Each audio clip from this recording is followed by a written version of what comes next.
વાત કરું કે આપણે જે મહાન ચરિત્રો થયા એને પરમાત્મા ગણી નાખ્યા. એક શબ્દ છે ભગવાન અને બીજો શબ્દ છે ઈશ્વર અથવા પરમાત્મા.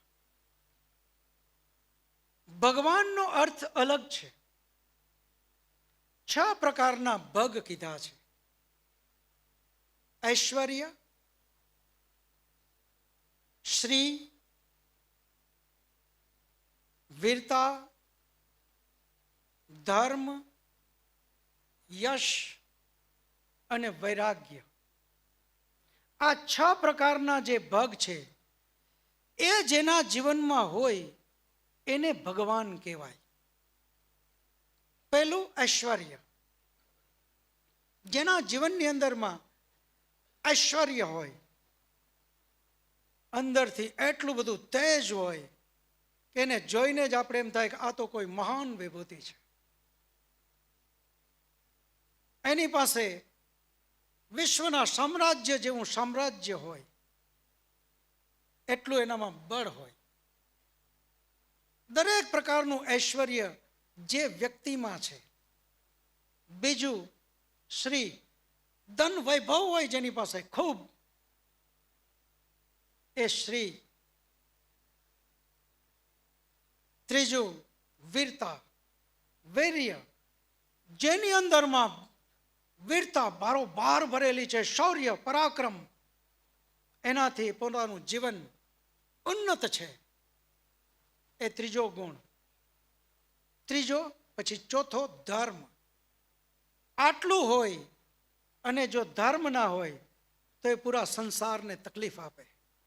આજે આપણે બધા જોઈએ છીએ વિશ્વને હેરાન કરી નાખ્યું.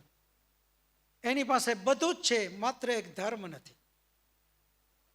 ધર્મ ન હોય પરંતુ ચોથો ગુણ આપ્યો કે જેના જીવનના આચરણમાં ધર્મ છે, વ્યવહારમાં ધર્મ છે, એ વ્યક્તિ ચોથો ગુણ. પાંચમો યશ. કીર્તિ, અપકીર્તિ નહીં, યશ માટેની વાત કરી. વિશ્વ જેને બરાબર આદરથી યાદ કરે એવી જેની કીર્તિ હોય. અને છઠ્ઠું વૈરાગ્ય. જેના જીવનમાં ભારોભાર વૈરાગ્ય ભર્યો હોય. આ 6 ગુણ જેના જીવનમાં હોય એને ભગવાન કહેવાય. કૃષ્ણ આ 6 ગુણ એમાં જુઓ તમે, ભારોભાર ભર્યો છે. રામ, એમના જીવનમાં આ 6 ગુણ ભારોભાર ભર્યા છે. હનુમાનજી, એમના જીવનમાં આ ગુણ 6 ભારોભાર ભર્યા છે. આપણે ભૂલ ક્યાં કરી બેઠા? બહુ સાવધાનીથી હું તમને વાત કરું છું. એને પરમાત્મા આપણે માની બેઠા. એનાથી મોટી નુકસાની જો થઈ, એને પરમાત્મા માનીને જો આપણી ઉન્નતિ થતી હોય તો કોઈ વાંધો જ નથી, પરમાત્મા માની લઈએ. પરંતુ એને પરમાત્મા માની બેઠા અને પરિણામે આપણે એક મગજની અંદરમાં મનોમન ગ્રંથિ બાંધી લીધી કે એ તો પરમાત્મા, એ બધું જ કરી શકે. હવે હું તો પામર મનુષ્ય, મારાથી એ ન થાય. જે ચરિત્ર આપણા વિદ્વાનોએ આપણને પ્રેરણા માટે બતાવ્યા, એના ફોટા આપણે ઘરમાં પ્રેરણા માટે લઈ આવ્યા, એમાં આપણે ભૂલ કરી બેઠા, પરમાત્માને જોવા માંડ્યા. એને જો આપણે ફરી ફરીને કહું કે બહુ સાવધાનીથી તમને વાત કરું છું, એ મહાન ચરિત્રને જો મનુષ્ય ગણ્યા હોત તો આજે આપણું પણ જીવન ઉન્નત હોત. શિવાજીને જોઈને આપણે એમ થાય કે મારો દીકરો શિવાજી બને, હું શિવાજી બનું. ભગતસિંહને જોઈને એમ થાય કે હું ભગતસિંહ બનું. ચંદ્રશેખર આઝાદને જોઈને એમ થાય કે હું ચંદ્રશેખર આઝાદ બનું. કોઈને એમ થાય કે હું કૃષ્ણ બનું, કારણ કે એ તો પરમાત્મા, ભગવાન. આ ભગવાન અને પરમાત્મામાં ભૂલ થવાનું મુખ્ય જો કોઈ કારણ હોય તો જેમાં 6 પ્રકારના ભગ એને ભગવાન જેની પાસે ધન હોય ને ધનવાન, બળ હોય ને બળવાન, બુદ્ધિ હોય ને બુદ્ધિવાન, એમ આ 6 પ્રકારના ભગ હોય એને આપણે ભગવાન કહીએ છીએ. રામચંદ્ર ભગવાન, કૃષ્ણ ભગવાન, એ બધામાં આ 6 પ્રકારના ભગ હતા. એ 6 પ્રકારના ભગ સ્વયં પરમાત્મામાં પણ છે. કારણ કે પરમાત્મા તો સર્વશક્તિમાન, સર્વજ્ઞ, સર્વત્ર છે. એની અંદર પણ આ 6 પ્રકારના ભગ છે. પરંતુ સમજવાની વાત એ છે, ઉદાહરણથી સમજાવું. આપણું આ રાજ્ય ગુજરાત, રાજસ્થાન, બિહાર, એમપી, આ બધાને જ આપણે ગણીએ તો અહીંયા ગુજરાતને ઇન્ડિયા કહી શકાય. પરંતુ ઇન્ડિયાને ગુજરાત ન કહી શકાય.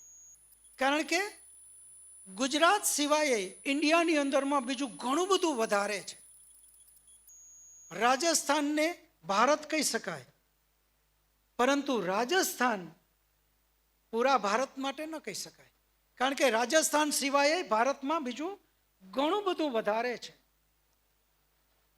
એ જ રીતે આ 6 પ્રકારના ભગ સ્વયં પરમાત્મામાં છે. પરંતુ આ 6 પ્રકારના ભગ સિવાય આ સૃષ્ટિની રચના કરનારની શક્તિ એ માત્ર પરમાત્મામાં છે. આ સૃષ્ટિનો પ્રલય માત્ર પરમાત્મામાં છે. દરેકને કર્મના ફળ આપવું એ માત્ર પરમાત્મામાં છે. એટલે કે પરમાત્માને ભગવાન તો કહેવાય, પરંતુ બાકીના બધાને પરમાત્મા ન કહી શકાય. કારણ કે પરમાત્મામાં જે શક્તિઓ છે એ શક્તિ બાકીનામાં નથી. અહીંયા ફરી પાછો ચોખવટ અને જવાબદારીથી કહું, રામ ચરિત્ર મહાન ચરિત્ર, કૃષ્ણ મહાન ચરિત્ર, હનુમાનજી મહાન ચરિત્ર. દરેકે દરેકના ઘરમાં એનો ફોટો હોવો જોઈએ. ભૂલ જ્યાં કરીએ છીએ માત્ર એનો સુધારો કરીએ. આપણે ભૂલ માત્ર એટલી કરી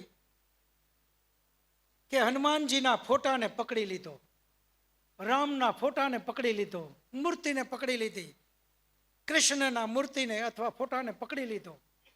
એ પ્રમાણે જીવવાનું બિલકુલ દૂર દૂર વિચાર્યું જ નહીં. અહીંયા આપણે સુધારો કરીએ.